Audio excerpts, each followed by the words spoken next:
Hello everyone, कैसे हैं आप सब। और आपका बहुत बहुत स्वागत है हमारे इस यूट्यूब चैनल में। और इस लेक्चर में हम लोग समझेंगे एक चैप्टर स्टार्ट करने वाले क्लास 11 का, जिसका नाम है वर्क एनर्जी पावर। और इस चैप्टर को जो हम लोग समझेंगे, इसमें हर एक टॉपिक्स को जो डिस्कस करेंगे, तो इससे प्रीवियसली जो भी चैप्टर हम लोगों ने पढ़ा या ये जो चैप्टर हम लोग पढ़ने वाले हैं, इन सारे चैप्टर का, जैसे मान लीजिए इससे प्रीवियसली कंस्ट्रेंट मोशन हम लोगों ने पढ़ा, तो कंस्ट्रेंट मोशन में जितने भी लेक्चर्स हैं उन सारे लेक्चर्स का एक कंप्लीट प्लेलिस्ट बना है।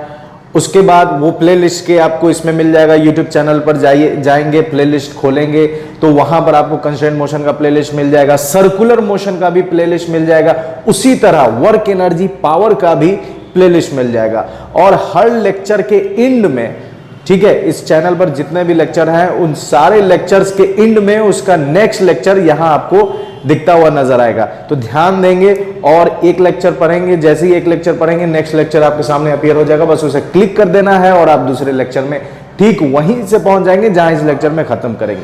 तो वर्क एनर्जी पावर हम लोग समझने वाले हैं और इसमें जो भी टॉपिक हम लोग डिस्कस करेंगे वो जेई और नीट लेवल का होगा, इसलिए ध्यान से देखिए, ध्यान से समझिए और अंत तक देखिए और आपके दिमाग में हर एक टॉपिक बेहतरीन तरीके से इंशाल्लाह घुस जाएगा।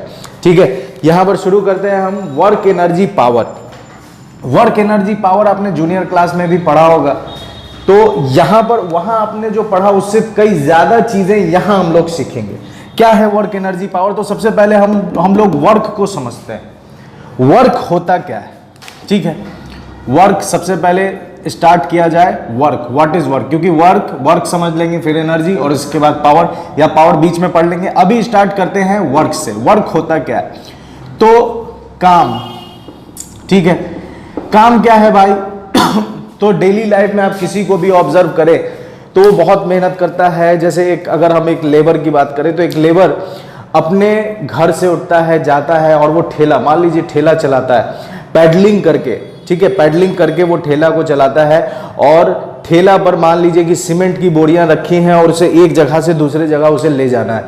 तो अगर वो पूरे दिन भर में मान लेते हैं कि 6-7 दफा 8 दफा वो अपनी उस सीमेंट की बोरियां को ले जाता है एक जगह से दूसरे जगह पैडलिंग करके, और अगर कोई इसके मोहल्ले का देखता है तो कहता है कि भाई ये बहुत मेहनती है और बहुत ज़्यादा मेहनत करता है अपने घर को चलाने के लिए या किसी भी चीज़ को, है ना, अपनी ज़रूरत को पूरे करने के लिए, घर चलाने के लिए। तो आप उसके मोहल्ले का आदमी क्या कहता है कि बहुत मेहनती है, बहुत काम कर रहा है, बहुत काम कर रहा है। लेकिन फिजिक्स के अकॉर्डिंग वो कोई काम नहीं कर रहा है। अब फिजिक्स के अकॉर्डिंग वो कोई काम क्यों नहीं कर रहा है, क्यों नहीं काम कर रहा है, तो वो समझते हैं। फिजिक्स कहता है कि हम काम तभी कहेंगे, ठीक है, जैसे मान लेते हैं कि एक सिंपल सिनेरियो लेते हैं और इसे समझते हैं। एकदम सिंपल एग्जांपल है, यहां पर एक ऑब्जेक्ट रखा हुआ है और मास इसका एम है, इस पर किसी ने फोर्स लगाया, एफ अप्लाइड, ठीक है, एफ अप्लाइड, और ये डिस्प्लेस हुआ। अगर हम फोर्स लगा रहे हैं और इसमें नो डिस्प्लेसमेंट, डिस्प्लेसमेंट क्या है? कोई डिस्प्लेसमेंट नहीं, तो वर्क जीरो। फिजिक्स कहता है कि काम जीरो है। अगर कोई डिस्प्लेसमेंट नहीं है तो काम जीरो है। उसके बाद अगर मान लेते हैं कि हमने फोर्स लगाया, एफ अप्लाइड फोर्स लगाया और देखने को मिल रहा है कि वर्क हुआ, सॉरी डिस्प्लेसमेंट हुआ, ये यहां से ए से बी पर आ गया, तो डिस्प्लेसमेंट हुआ है, डिस्प्लेसमेंट हुआ है, इसलिए वर्क क्या है? Not equal to zero. ठीक है, तो लेबर के केस में क्या है? लेबर के केस में यह है एक्चुअली कि वो अगर किसी शॉप से, जहां उसने ठेला को रखा था, ठीक है, वहां से उसने उठाया ठेला और लेकर गया और बोरिया जहां जहां देना था सीमेंट की वहां देकर वो वापस आया, रात हुई, शाम हुई, वो घर को लौटा और फिर वहीं उसने ठेला लगा दिया और फिर वो अपने घर जाता है और फिर बिस्तर पे सो जाता है। तो देखा जाए तो सुबह वो उठा बिस्तर से, पूरे दिन भाग दौड़ किया और वापस आकर कहां सो गया? रात में बिस्तर पर। तो उसका इनिशियल भी वही है, फाइनल भी वही है। तो डिस्प्लेसमेंट क्या हुआ? जीरो हुआ। इस वजह से उसने काम नहीं किया, ठीक है, इस वजह से उसने काम नहीं किया। ये फिजिक्स के अकॉर्डिंग, क्योंकि फिजिक्स ये कहता है कि काम तभी होगा जब हम फोर्स अप्लाई करें और डिस्प्लेसमेंट हो। है ना। जब हम फोर्स अप्लाई करें और डिस्प्लेसमेंट हो तो हम उसे क्या कहेंगे कि उसे वहां काम हुआ है, work is said to be done, कहा जाएगा कि काम हुआ है।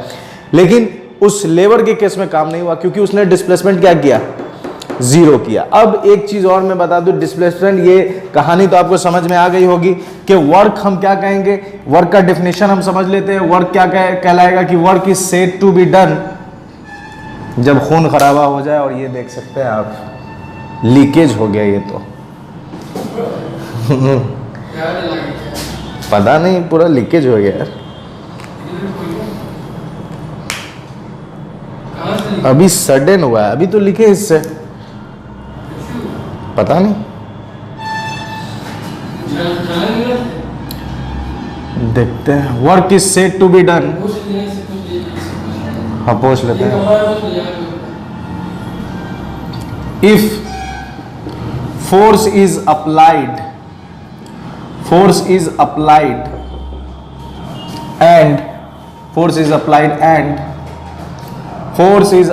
and there is displacement, then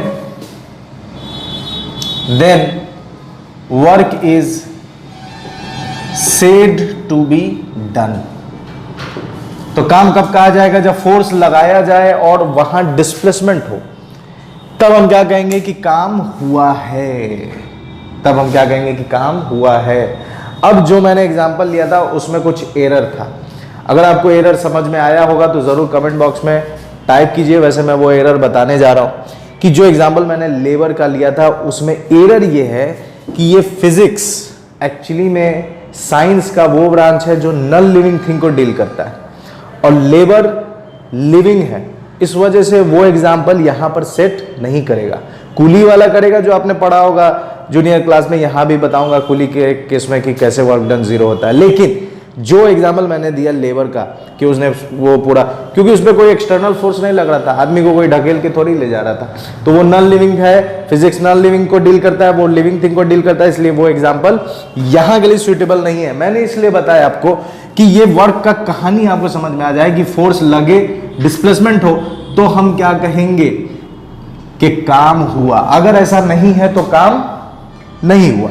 ठीक है, तो वर्क समझ में आ गया, फोर्स अप्लाई हो, डिस्प्लेसमेंट हो तो कहा जाएगा कि काम हुआ। तो इससे फॉर्मूला क्या निकलेगा, ठीक है, मैं इसे इरेज कर दे रहा हूं। ठीक है, देखिए इससे मैं फॉर्मूला क्या लिख दे रहा हूं। ये तो डेफिनेशन सिंपली इसका समझ में आ रहा है कि हाँ वर्क क्या है। इसका if force is applied and ये वो दिस दैट, और वर्क का फॉर्मूला क्या होगा, वर्क का फॉर्मूला होगा फोर्स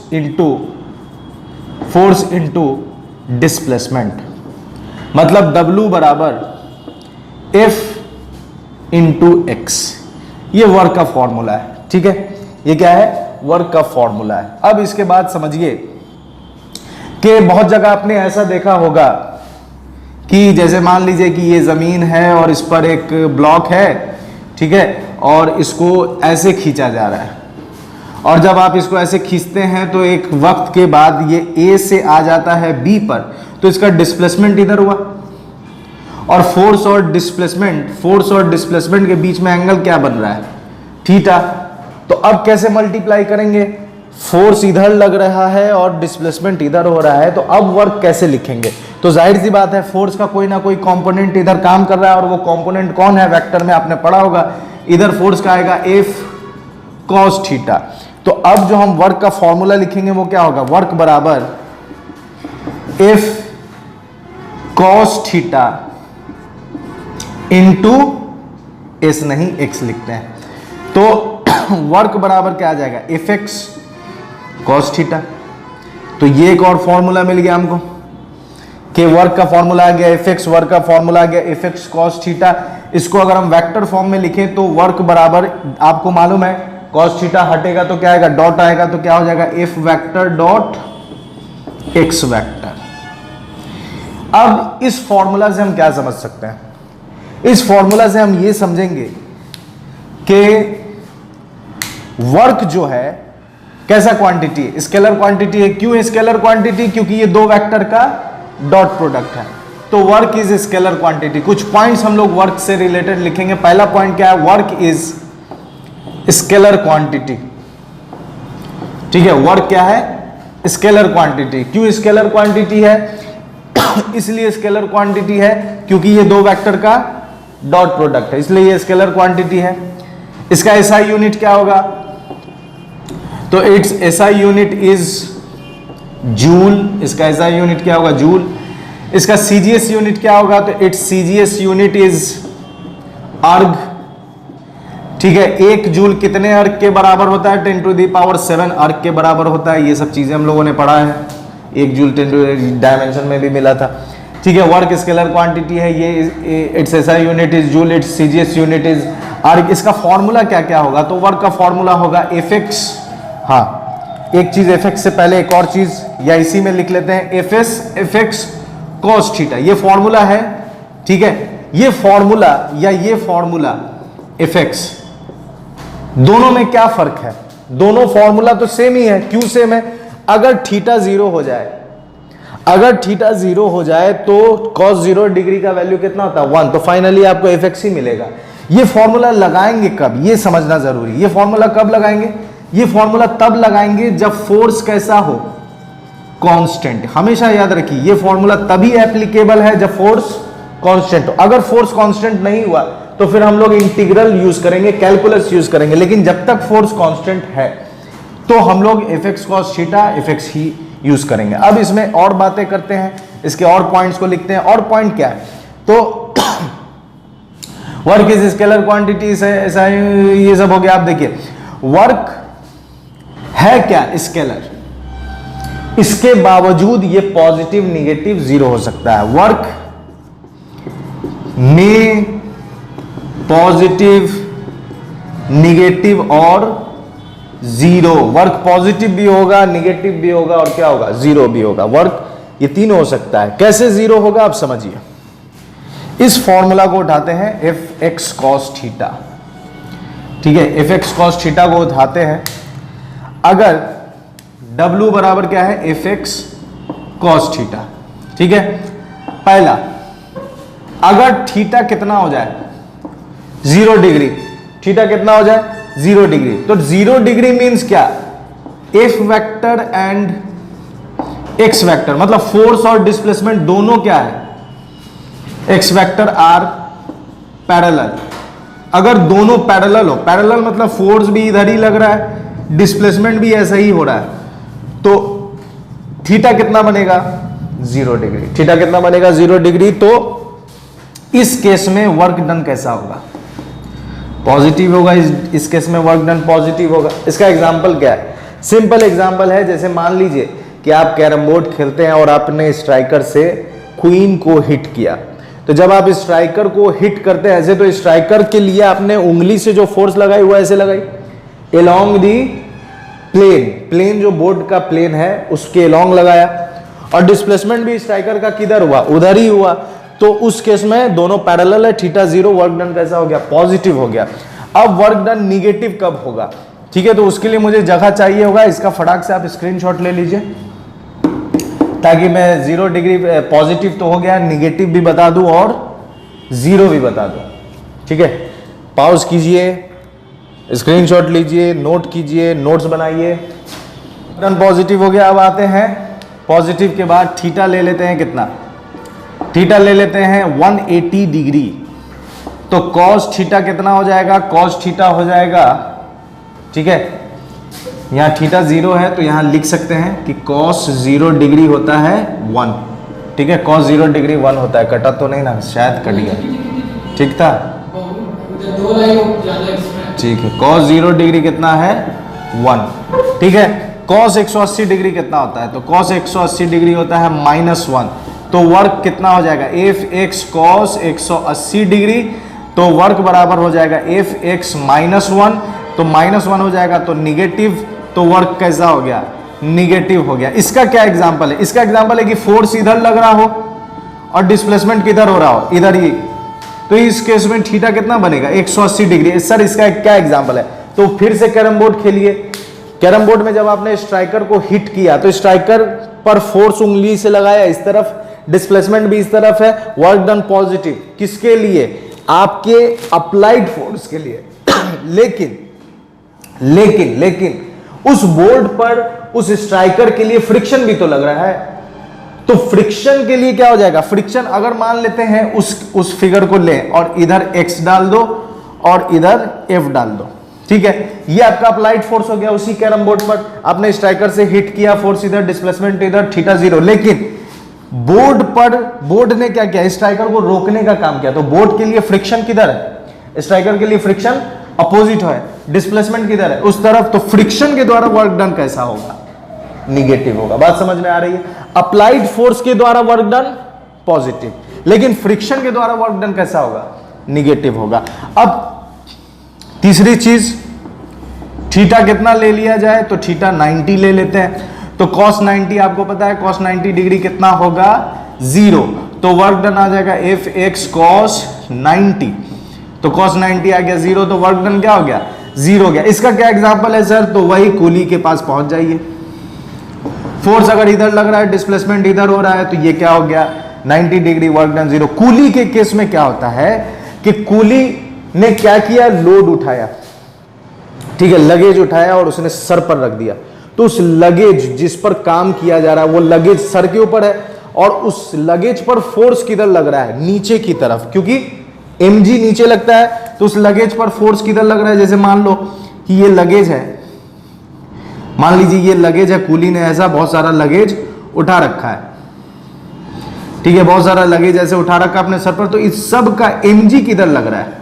नीचे, और लेकर ऐसे क्या कर रहा है, जा रहा है, तो डिस्प्लेसमेंट अलोंग है, फोर्स ऐसे, ये डिस्प्लेसमेंट, तो वर्क डन कितना होगा, जाहिर सी बात है वर्क डन कूली के द्वारा,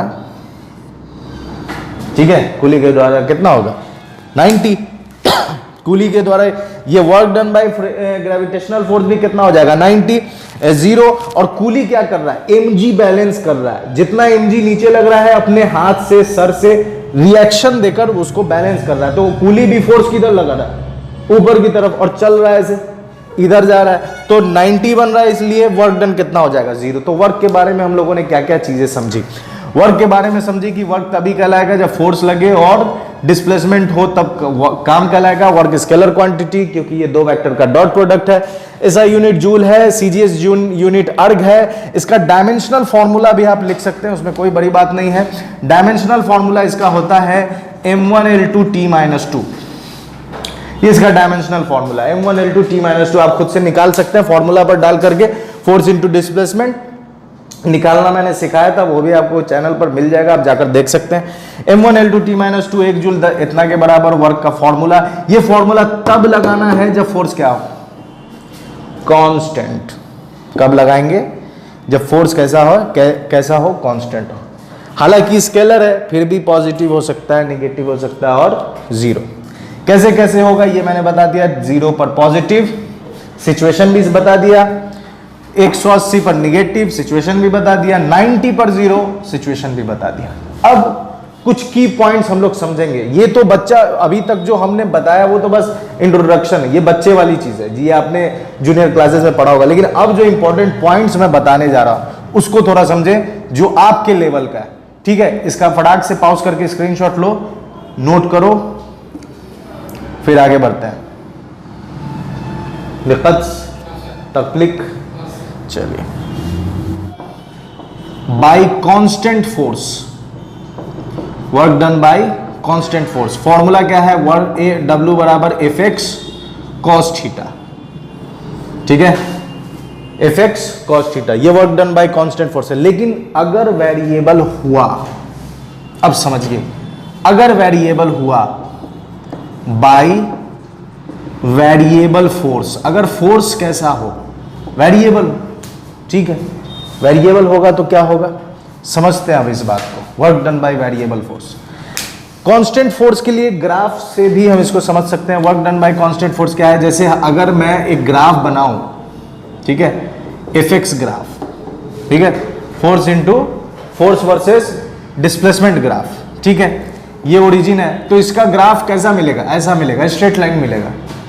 ठीक है, स्ट्रेट लाइन मिलेगा। अगर आपसे पूछा गया वर्क डन निकालिए तो आप इजीली निकाल सकते हो, एरिया निकाल दोगे, इसका एरिया निकालोगे तो क्या होगा, ठीक है, work done by constant force, उसका ग्राफ ये है, कांस्टेंट फोर्स का ग्राफ ये है। इसका अगर एरिया कहा जाए निकालने के लिए ए बी सी डी, ठीक है, तो ये हो गया x और ये हो गया f, ये हो गया f। अब आपसे कहा जाए वर्क निकालने के लिए तो आप क्या कर सकते हो, इसका एरिया निकालोगे, इसका एरिया निकालोगे, इसका जब आप एरिया निकाल लोगे, ठीक है, एरिया निकाल लोगे तो एरिया निकालने से क्या होगा, इसका आपको क्या मिल जाएगा, work area of F X graph, F X graph, F X graph, तो एरिया क्या हो जाएगा, area of A B C D, length into breadth डाल दोगे एफ एक्स, तो आपको क्या मिल गया, वर्क मिल गया। ये work done by constant force है। लेकिन हम बात कर रहे हैं किसकी, वेरिएबल फोर्स की। अब इसको थोड़ा समझिए, उसको हम ग्राफ से समझें अगर, तो ग्राफ से समझने के लिए क्या करेंगे, देखिए, work done by variable force, ध्यान से समझिए, work done by variable force. हमने क्या किया कि एक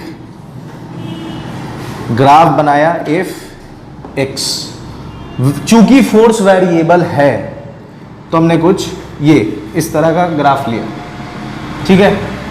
यहां पर फोर्स कैसा है आप देख सकते हैं, यहां पर एफ कांस्टेंट है, एफ कांस्टेंट, ठीक है, लेकिन यहां पर एफ क्या है, वेरिएबल है, और हमें क्या निकालना है, work done, work done by variable force. क्या करेंगे, कैलकुलस यूज करना है। कैलकुलस कैसे यूज करेंगे, तो देखिए, इसको अगर आप ध्यान से समझें तो इस हिस्से से लेकर इस पॉइंट को मान लेते हैं x1 और इस पॉइंट को ले लेते हैं x2, ठीक है। तो आप इस x1 से x2 के ये जो डिस्प्लेसमेंट है, इस डिस्प्लेसमेंट को छोटे छोटे टुकड़े में बांट देते हैं, ठीक है। इस डिस्प्लेसमेंट को क्या करेंगे, x1 से x2 को छोटे छोटे टुकड़ों में, तो एकदम छोटे छोटे टुकड़ों में बांट देते हैं।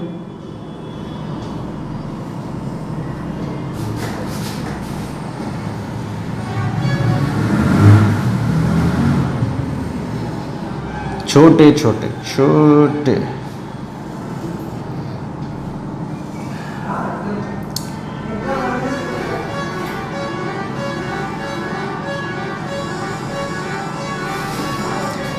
एक शेर सुनाता हूं, जरा और से सुनना। वाह वाह वाह वाह, नहीं ये बना रहा हूं इसलिए बीच में। एक शेर सुनाता हूं, जरा और से सुनना। वाह वाह वाह वाह, एक शेर सुनाता हूं, जरा और से सुनना, मुझे नहीं आता किसी और से सुनना। वाह वाह वाह, आदाब आदाब। तो क्या किया मैंने, शेर सुनाया नहीं, साथ में ये काम भी किया। इस डिस्प्लेसमेंट को छोटे छोटे हिस्से में बांट दिया, एकदम छोटे छोटे।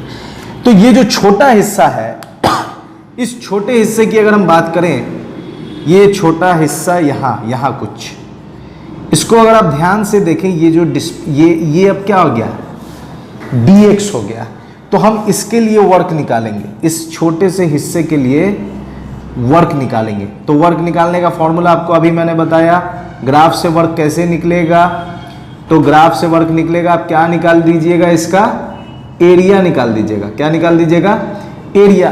तो अब हम इसका एरिया, अब इस छोटे dx के लिए, हालांकि फोर्स वेरिएबल है, लेकिन चूंकि हमने डिस्प्लेसमेंट बहुत छोटा ले लिया है, इसलिए फोर्स इस छोटे से टुकड़े के लिए कांस्टेंट। तो हम अब फॉर्मूला क्या लिखेंगे, तो अब फॉर्मूला लिखेंगे work done by variable force. तो dw, d क्यों लगाया, क्योंकि बहुत डिस्प्लेसमेंट कैसा है, dx है। तो जब डिस्प्लेसमेंट छोटा है तो वर्क भी कैसा होगा, छोटा होगा, बहुत छोटा वर्क होगा, बहुत छोटा। चलिए देखिए, area of F X graph, area of F X graph, ठीक है, area of F X graph. Area निकालेंगे तो एरिया ऑफ, इसका नाम दे दें, अगर इधर वाले का नाम दे दें a, इधर वाले का नाम दे दें b, इधर वाले का नाम दे दें c और इधर वाले का नाम दे दें d, तो क्या हो जाएगा, area of A B C D, तो area of A B C D क्या हो जाएगा, फोर्स कितना हो जाएगा, एफ, उस छोटे से इंटरवल के लिए फोर्स कैसा है, कांस्टेंट एफ, और डिस्प्लेसमेंट कैसा है, dx है। तो dw का फॉर्मूला क्या आ गया, fx dx। ये सिर्फ किसका निकला, ABCD। लेकिन हमें तो पूरा फॉर्म, हमें तो पूरा चाहिए ना, x1 से x2 चाहिए, तो कोई मुद्दा नहीं है, दोनों तरफ हम क्या कर देंगे, इंटीग्रेशन कर देंगे, इंटीग्रेट कर देंगे, दोनों तरफ इंटीग्रेट कर दीजिए, f dx, f dx, कहां से लेके कहां तक, तो कहां से इंटीग्रेट करना है, x1 से लेके, चूंकि यहां किसको इंटीग्रेट कर रहे हैं, dx को, इसलिए इसको इंटीग्रेट करेंगे कहां से कहां तक, x1 से लेके x2 तक। बात समझ में आ रही, तो dw का इंटीग्रेशन क्या हो जाएगा, w, और ये हो जाएगा f dx, कहां से लेकर, x1 से लेकर x2 तक। तो work done by variable force क्या हो जाएगा, w बराबर इंटीग्रेशन x1 से लेके x2 f dx। बात समझ में आ रही है, कांस्टेंट फोर्स के द्वारा वर्क डन, वेरिएबल फोर्स के द्वारा वर्क डन, ठीक है, कांस्टेंट फोर्स के द्वारा वर्क डन, वेरिएबल फोर्स के द्वारा वर्क डन, कैसे निकाला गया, ये रास्ता, ये तरीका, इसको नोट कर लीजिए, समझ में आ गया होगा अच्छे से। अभी और अच्छी बातें करेंगे, हाई लेवल की बातें करेंगे इस वर्क के ऊपर, इसको फटाक से नोट कीजिए। तो यहां तक हम लोगों ने समझ लिया है, और चूंकि ये कट रहा था, अब आप देख सकते हैं dw का इंटीग्रेशन w, फाइनल फॉर्मूला वहां हम लोगों ने लिख दिया है, ठीक है, कोई दिक्कत नहीं है। अब इसको, हाँ यहाँ x2 रह गया है, कोई लिमिट डालना है बस, a b c d कुछ भी, जहां से इनिशियल और फाइनल लिमिट आपको डाल देना है, कहां से कहां इंटीग्रेट करना है। तो work done by constant force हम लोगों ने समझ लिया, work done by variable force हम लोगों ने समझ लिया। अब इसे नोट कर लिया होगा आपने, स्क्रीनशॉट ले लिया होगा, इसको मैं इरेज कर दे रहा हूं ताकि आगे बढ़ सकूं।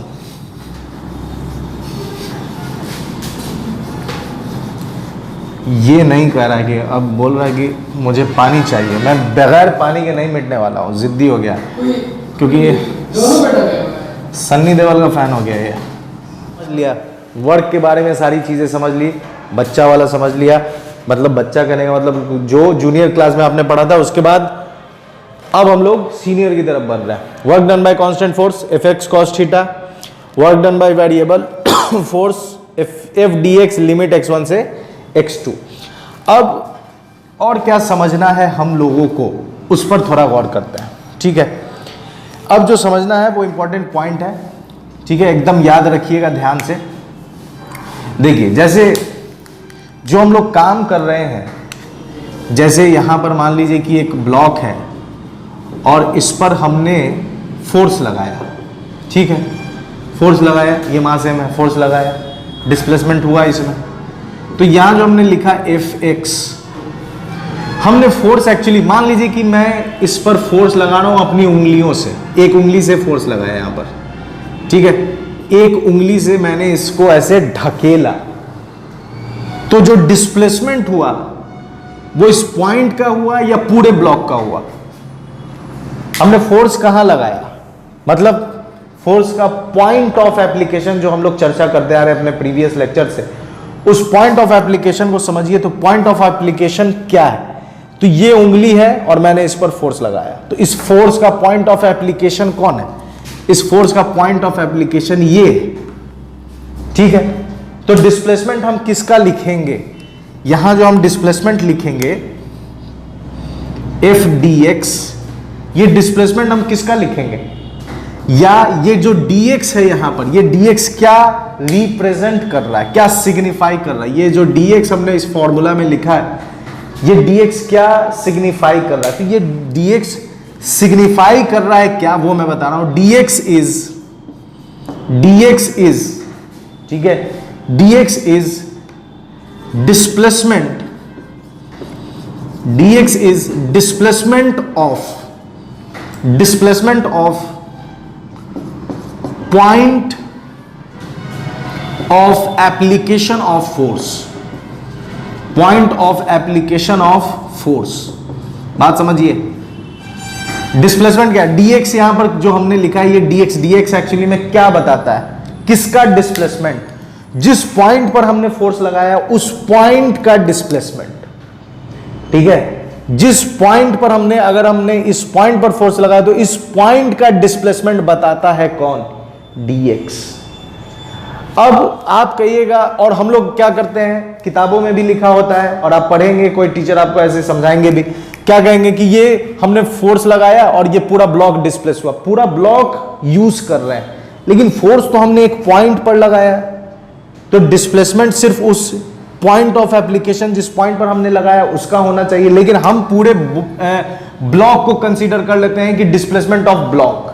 तो डिस्प्लेसमेंट ऑफ ब्लॉक क्यों कंसीडर कर रहे हैं, इसलिए कंसीडर कर रहे हैं क्योंकि ये जो बॉडी हमने लिया है ये एक्चुअली में रिजिड है। रिजिड मतलब ठोस, रिजिड मतलब ठोस, बात समझिए। यहां हम इस कंडीशन के अकॉर्डिंग फॉर रिजिड बॉडी के लिए, ठीक है, for rigid body displacement of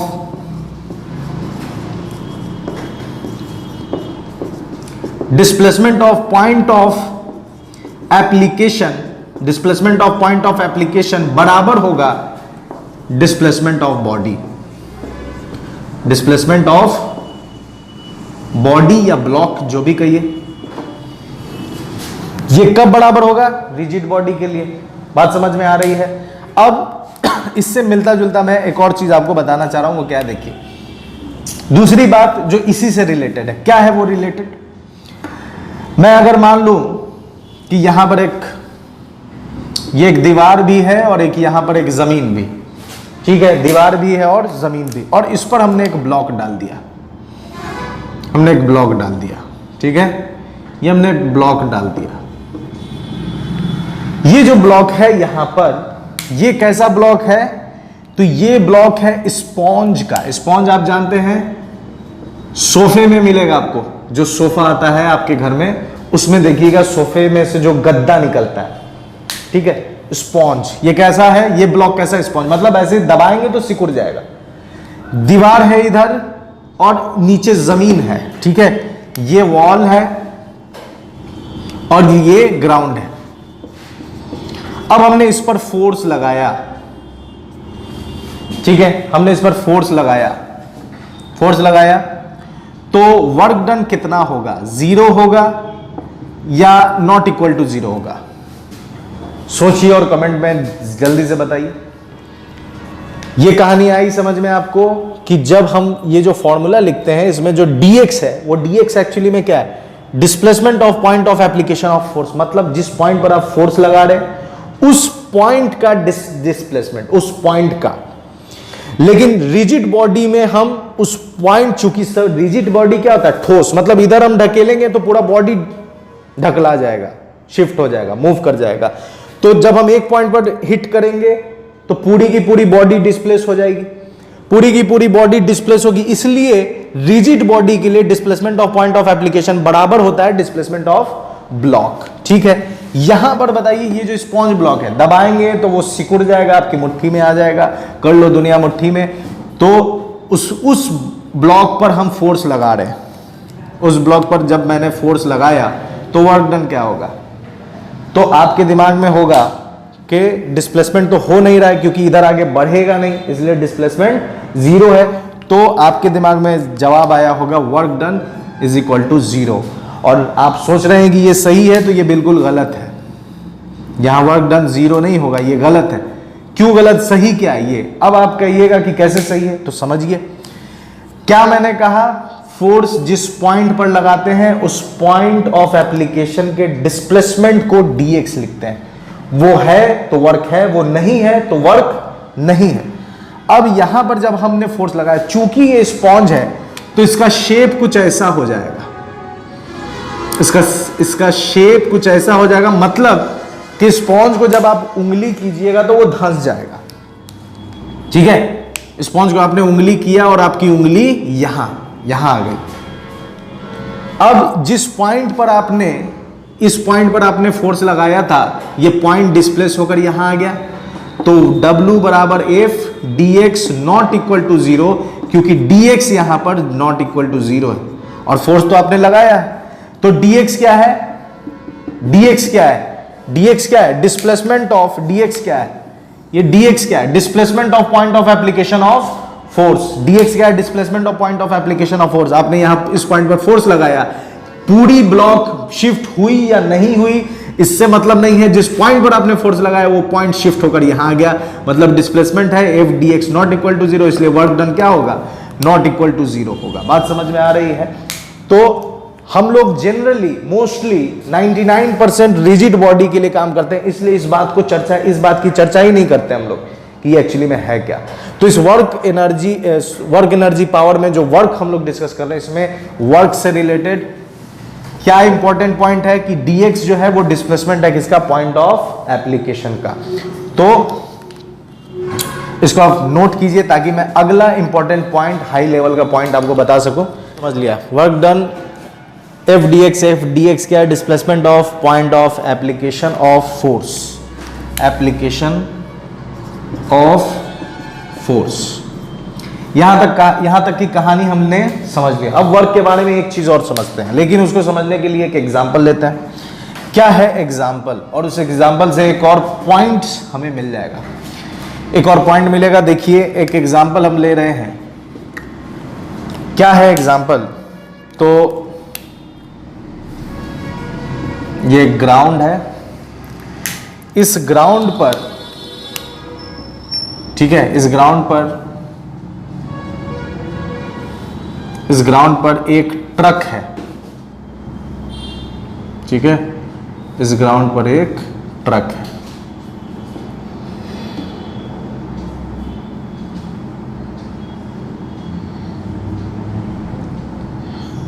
ठीक है, ये एक ट्रक है,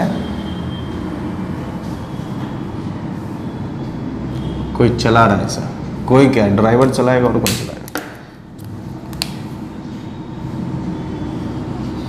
ये दो, ठीक है, ये ट्रक है और इसकी वेलोसिटी, चूंकि एक्सेलरेशन नहीं है, ठीक है, एक्सेलरेशन नहीं है, सिर्फ 4 मीटर पर सेकेंड के स्पीड से ये आगे की तरफ ट्रक जा रहा है।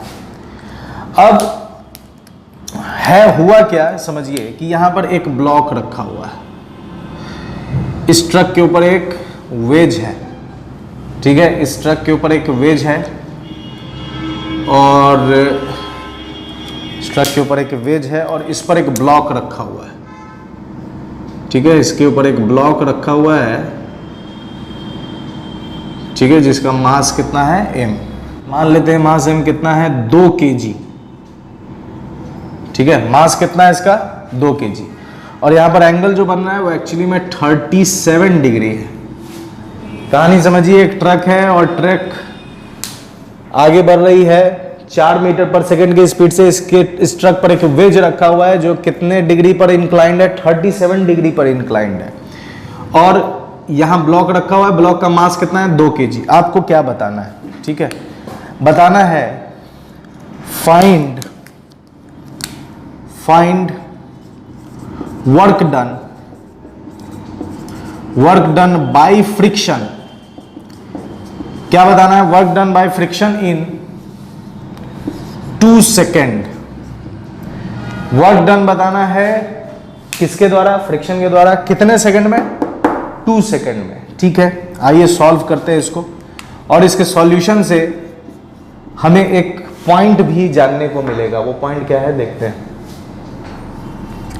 ठीक है। सबसे पहले क्या है, देखिए ये ट्रक है और इसका अगर हम ये जो अभी जो हम सॉल्यूशन करेंगे वो एक्चुअली में फ्रेम कौन सा होगा, ग्राउंड फ्रेम। हम इसको सॉल्व करेंगे कहां से, ग्राउंड फ्रेम। ग्राउंड फ्रेम कहने का मतलब क्या है, ग्राउंड फ्रेम कहने का मतलब है कि ऑब्जर्वर कहां, जमीन पर खड़ा हुआ है। यहां हम ऑब्जर्वर भी मान लेते हैं कि यहां कोई जमीन है और ये ग्राउंड है, और इस ग्राउंड पर ऑब्जर्वर खड़ा है, और ये यहां से सारे माजरा को क्या हो रहा है, देख रहा है, ठीक है।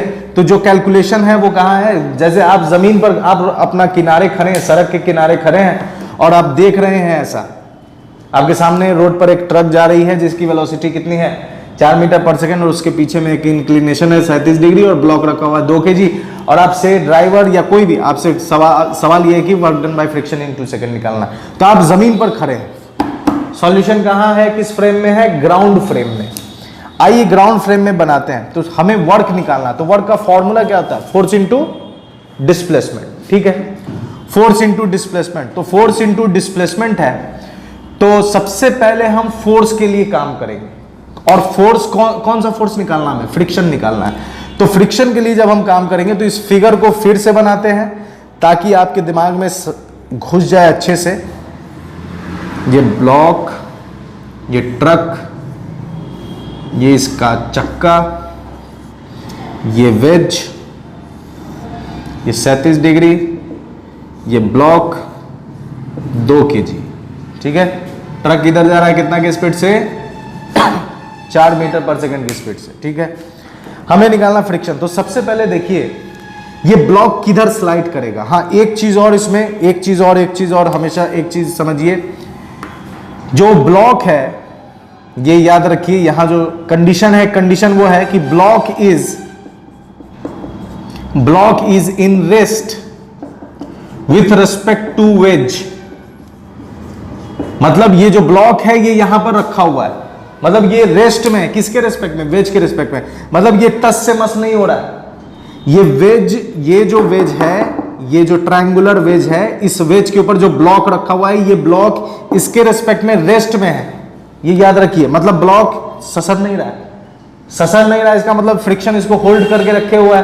अब हम बनाते हैं एफबीडी बनाए अगर, तो जाहिर सी बात है कि ये ब्लॉक किधर स्लाइड होना चाहेगा, ब्लॉक का इंटेंशन किधर है, कोई भी इंक्लिनेशन है तो ब्लॉक ऐसे जाना चाहेगा, तो इसका इंटेंशन ऑफ मोशन किधर है, नीचे की तरफ। और आपको मालूम है, आपने पढ़ा है और मैंने भी बताया कि फ्रिक्शन क्या होता है, अपोज करता है किसको, इंटेंशन ऑफ मोशन को। तो इसका इंटेंशन किधर है, नीचे की तरफ, तो इसका इंटेंशन ऑफ मोशन है इधर, इंटेंशन ऑफ मोशन, और इंटेंशन ऑफ मोशन को अपोज कौन करता है, फ्रिक्शन अपोज करता है। तो फ्रिक्शन किधर लगेगा, इधर लगेगा, फ्रिक्शन किधर लगेगा, इधर लगेगा। अब इसका mg किधर है, mg है इधर, डाउनवर्ड mg, नॉर्मल इधर है, ये नॉर्मल n, इस नॉर्मल को कोई बैलेंस करेगा, इधर कोई बैलेंस करेगा, चूंकि ये 37 है तो ये भी 37। अब इस mg को तोड़ सकते हैं। अब इसका मैं इधर fbd बनाता हूं, ठीक है, fbd बनाऊं, fbd, ठीक है, fbd बना रहा हूं, तो fbd में देखिए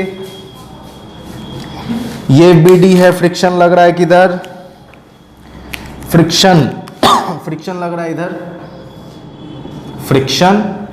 उसके बाद इंटेंशन ऑफ मोशन किधर है, इंटेंशन ऑफ मोशन नीचे है, ठीक है। उसके बाद mg किधर लग रहा है, mg लग रहा है नीचे, ठीक है। उसके बाद नॉर्मल, ये नॉर्मल, और ये इधर इसके जस्ट अपोजिट mg, इधर ये 37 होगा। और कैसे 37 होगा ये भी मैंने बता रखा है पिछले लेक्चर्स में, mg cos थीटा, ठीक है, यस, mg cos थीटा, ठीक है। और इधर क्या आएगा, mg sin 37, और इधर आ गया mg cos 37। बात समझ में आ रही है, ये मैंने एफबीडी बना लिया। अब ये पूरा ब्लॉक इधर बढ़ा, ठीक है। तो सबसे पहले मैं फ्रिक्शन का वैल्यू निकाल लेता हूं कि फ्रिक्शन है तो कितना है। इस ग्राउंड को मिटा देना है क्योंकि क्वेश्चन आपको समझ में आ गया। अब हम यहां से फ्रिक्शन की वैल्यू को अगर फाइंड आउट करें तो फ्रिक्शन किसके बराबर है, फ्रिक्शन बराबर है, किसके बराबर है, mg sin 37 के बराबर है। फ्रिक्शन किसके बराबर है, mg sin 37 के बराबर है।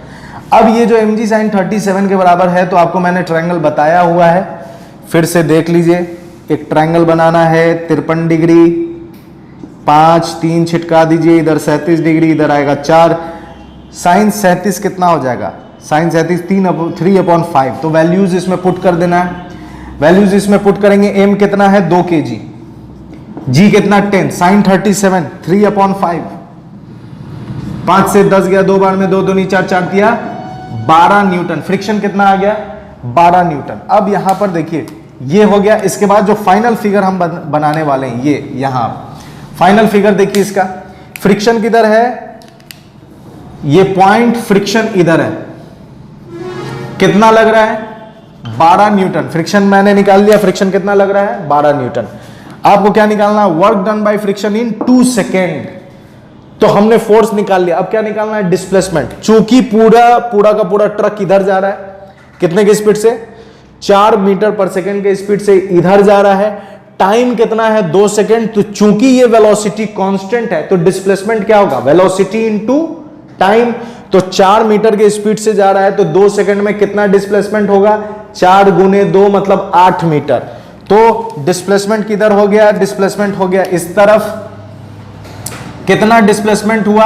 8 मीटर हुआ, क्योंकि x बराबर होता है vt। वैल्यू पुट कर देंगे 4 और टाइम डाल देंगे 2, तो आ जाएगा 8 मीटर। तो हमने फोर्स भी निकाल लिया, हमने डिस्प्लेसमेंट भी निकाल लिया। अब हमें क्या चाहिए? जो सबसे ज्यादा जरूरी है वो है इस दोनों के बीच का एंगल। अब अगर हमें ये एंगल मालूम हो गया तो डायरेक्ट उस फॉर्मूला में पुट कर देंगे, तो हमें वर्क निकल कर हम वर्क फाइंड आउट कर लेंगे। तो एंगल के लिए काम करते हैं। आइए एंगल के लिए काम किया जाए। एंगल के लिए काम किया जाए। इसमें भी काम कर सकते हैं, इसमें भी काम कर सकते हैं। ये थोड़ा घिचपिच हो जाएगा। आइए इसी में काम करते हैं। ठीक है, ये ठीक है, डिस्प्लेसमेंट यही है, फ्रिक्शन यहां है, हमें ये एंगल चाहिए। और एक फिगर यहां भी बना देते हैं ताकि आपको मालूम चले ये 37 डिग्री है। ओरिजिनल फिगर ये 37, तो यहां ये 37। अब देखते हैं कि 37 कौन कौन है। ठीक है, तो एक और मैं लाइन ऊपर डाल देता हूं। ठीक है, ये लाइन ऊपर डाल दिया। अब आपको मालूम है ये 37 है, तो हर अल्टरनेट क्या होगा? 37 होगा। हर अल्टरनेट 37, तो ये भी 37। ठीक है, ये भी 37। ठीक है, ये भी 37 हो जाएगा। उसके बाद ये भी कितना हो जाएगा? 37। लेकिन हमें वैल्यू निकालना इसके इस दो के बीच का। तो इसको क्या लिख सकते हैं?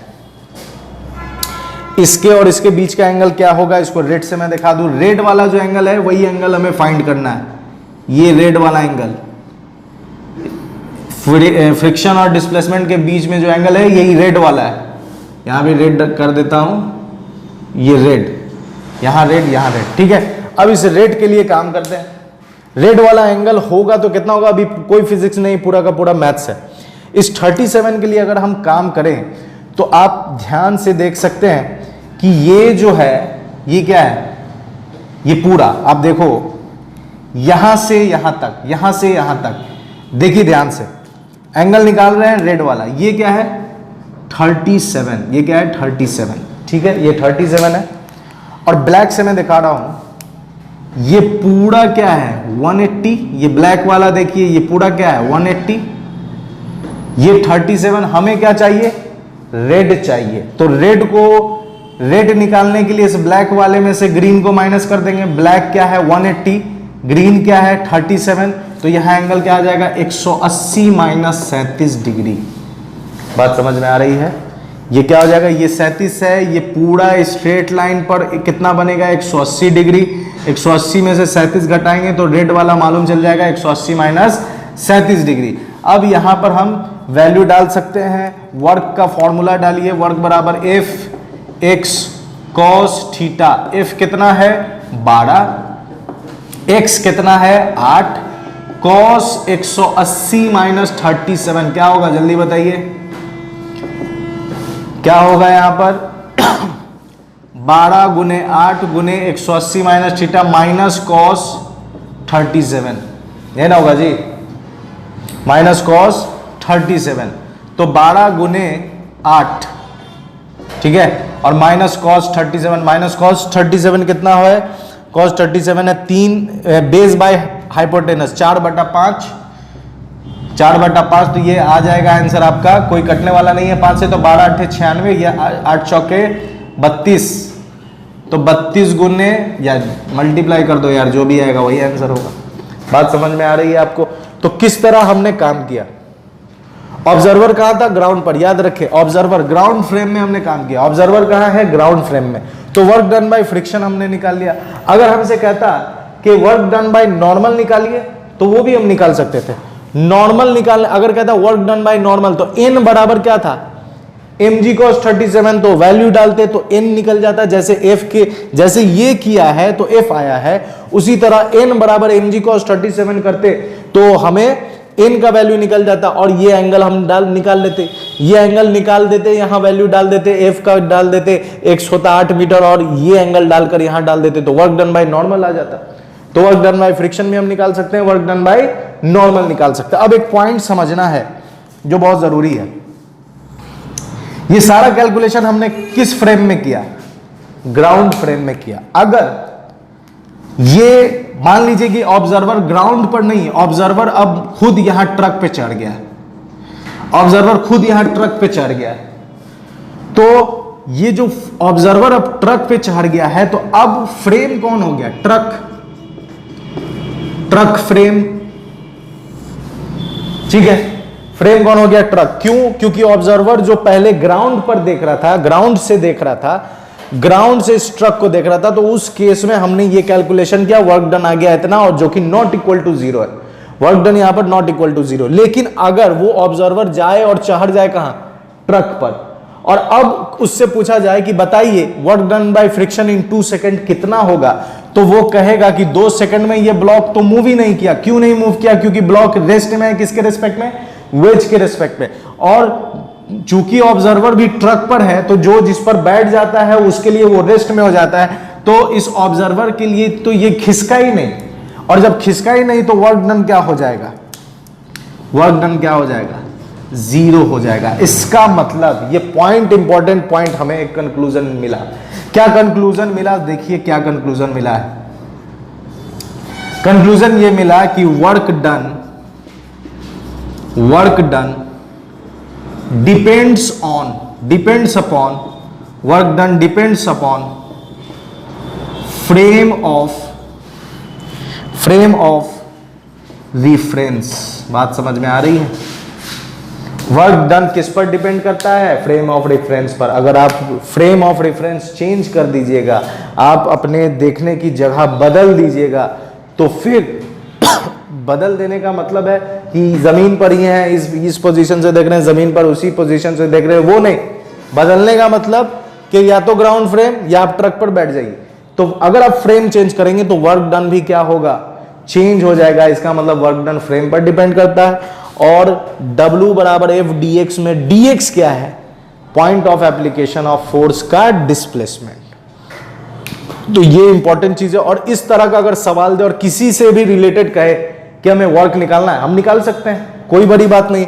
नॉर्मल से कहता है तो नॉर्मल का वैल्यू यहां डालते, तो इस पर वैल्यू डालते, नॉर्मल निकल जाता, ये एंगल डालते, मल्टीप्लाई कर देते n x थीटा, तो वर्क निकल जाता। तो किसी का भी वर्क निकालना आसान है।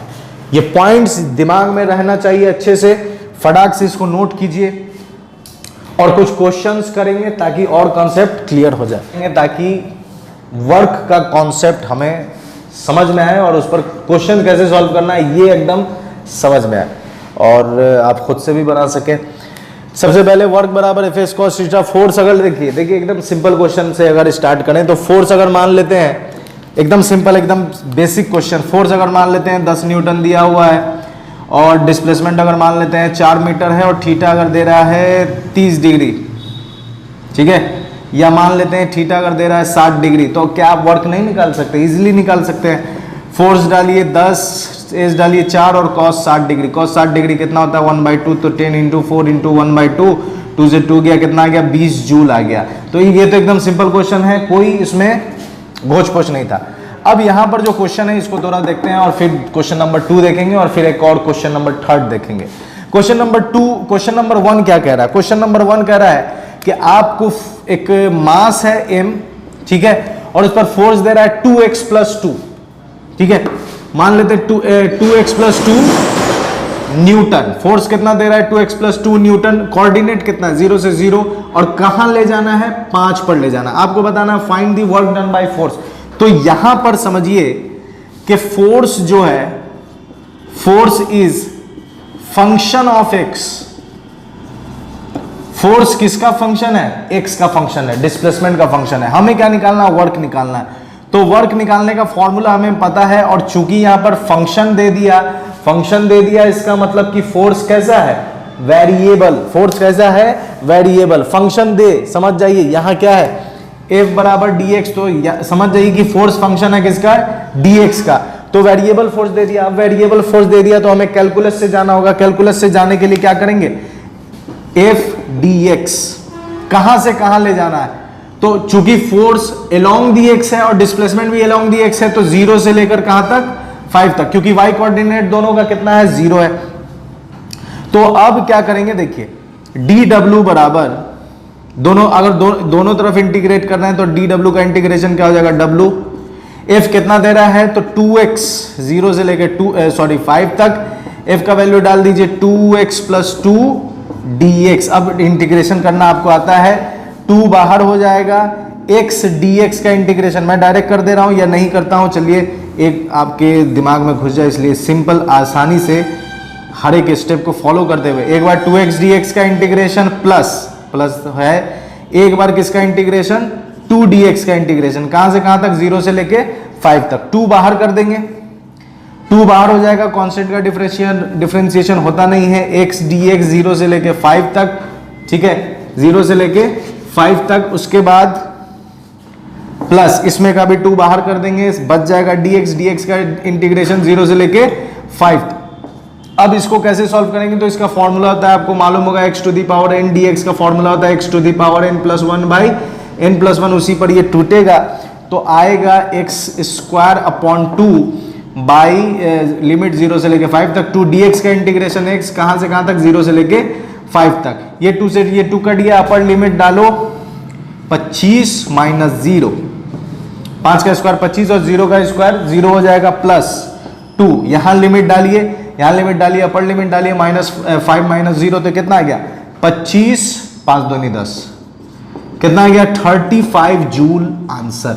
तो आप देख सकते हैं कि अगर फोर्स फंक्शन हो x का और आपसे कहा जाए कि वर्क डन निकालना, तो आप इजीली सॉल्व कर सकते हो, जल्दी से इसको नोट करो। उसके बाद मैं वो बताऊंगा, यहां पर फोर्स फंक्शन है किसका, टाइम का, यहां फोर्स फंक्शन है किसका, x का। निकाल सकते हैं, बना सकते हैं इस तरह का क्वेश्चन, लेकिन अगर फंक्शन है टाइम का तो कैसे सॉल्व करेंगे, इसको नोट कीजिए, जल्दी से पॉज करके स्क्रीनशॉट लेकर के, डू व्हाटएवर यू वांट, क्योंकि मैं इसे मिटाने जा रहा हूं, ठीक है। क्वेश्चन नंबर 2 क्या है, देखिए क्वेश्चन नंबर 2 में कह रहा है फोर्स फंक्शन है टाइम का, आपको वर्क डन निकालना है t0 सेकंड में, ठीक है। सॉल्यूशन यहां लिख देते हैं, सॉल्यूशन, वर्क निकालना है, यहां पर फोर्स फंक्शन है किसका, फोर्स इज फंक्शन ऑफ दिया हुआ है, किसका फंक्शन है, टाइम का फंक्शन है। इससे पहले x का फंक्शन था, उसको हम लोगों ने सॉल्व कर लिया। अब यहां फोर्स दे रहा है टाइम का फंक्शन और आपसे कह रहा है वर्क डन निकालने के लिए t0 सेकंड में, तो ये हमने लिख दिया पहले से सॉल्यूशन। फोर्स क्या है, फंक्शन ऑफ टाइम है। फोर्स जो है यहां पर फंक्शन ऑफ टाइम है, तो यहां पर वर्क डन क्या होगा, तो वर्क डन हम लिख सकते हैं W बराबर इंटीग्रेशन f dx, यही फॉर्मूला होता है work done by variable force, क्योंकि ये फंक्शन है टाइम का। तो f का वैल्यू यहां डाल दीजिए, f का वैल्यू यहां डालेंगे तो क्या है, 2t स्क्वायर dx, ठीक है, क्या आया, 2t स्क्वायर dx। अब इसमें आगे क्या काम करेंगे, ध्यान से समझिए कि क्वेश्चन में जो फोर्स दे रहा है वो टाइम का फंक्शन है। क्वेश्चन में जो फंक्शन दे रहा है वो एक्चुअली में फोर्स टाइम का फंक्शन है। लिमिट भी क्या है, t0, तो यहां हमें dx नहीं चाहिए, यहां हमें dt चाहिए। यहां हमें क्या चाहिए, dt। क्यों dt चाहिए, क्योंकि dt मतलब टाइम को इंटीग्रेट करेंगे तभी तो उसमें टाइम वाली ही लिमिट डाल पाएंगे, तो यहां हमें dt चाहिए। तो dt चाहने के लिए क्या करेंगे, देखिए dx, चूंकि हमें यहां dt चाहिए तो हम dt से इंटू और dt से डिवाइड कर देंगे। तो w बराबर क्या आ गया, 2 को बाहर कर देते हैं, 2 को बाहर कर दीजिए, t स्क्वायर। अब देखिए dx बाई dt को dx के नीचे लिख दिया और इस dt को ऐसे ही रहने दिया। तो dx बाई dt आपको पता है क्या होता है, वेलोसिटी। तो w बराबर 2 t square dx upon dt क्या हो गया, वेलोसिटी v dt।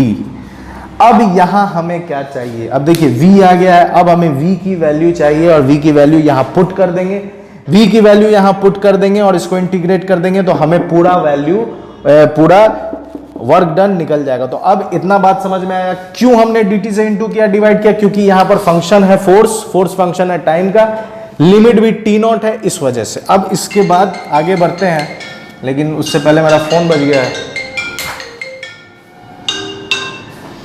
ठीक है, मैंने साइलेंट कर दिया है। खैर dt अब यहां v की वैल्यू चाहिए, v की वैल्यू चाहिए तो v के लिए क्या करेंगे, अगला स्टेप देखिए आप, मास m है, फोर्स दे रहा है, ठीक है, तो मास m है, तो मास m है तो एक्सेलरेशन बराबर क्या होता है, फोर्स अपॉन मास, तो a बराबर, और a को हम क्या लिख सकते हैं, dv बाई dt लिख सकते हैं। dv बाई dt में क्यों चाहिए, क्योंकि हमें v की वैल्यू चाहिए, v की वैल्यू यहां पुट करेंगे तो dv बाई dt बराबर फोर्स कितना है 2t स्क्वायर अपॉन मास कितना है m, क्रॉस मल्टीप्लाई कर देंगे तो m dv, ठीक है, और ये क्या हो जाएगा 2t स्क्वायर dt, दोनों तरफ इंटीग्रेट कर देंगे, इंटीग्रेट करेंगे तो m बाहर हो जाएगा dv का इंटीग्रेशन और 2 बाहर हो जाएगा t स्क्वायर dt का इंटीग्रेशन, m बाहर dv का इंटीग्रेशन क्या होगा v, dv का इंटीग्रेशन हो जाएगा v, और 2 बाहर है, इसका इंटीग्रेशन क्या हो जाएगा tq बाई 3, अभी जस्ट हमने इस तरह का इंटीग्रेशन किया था।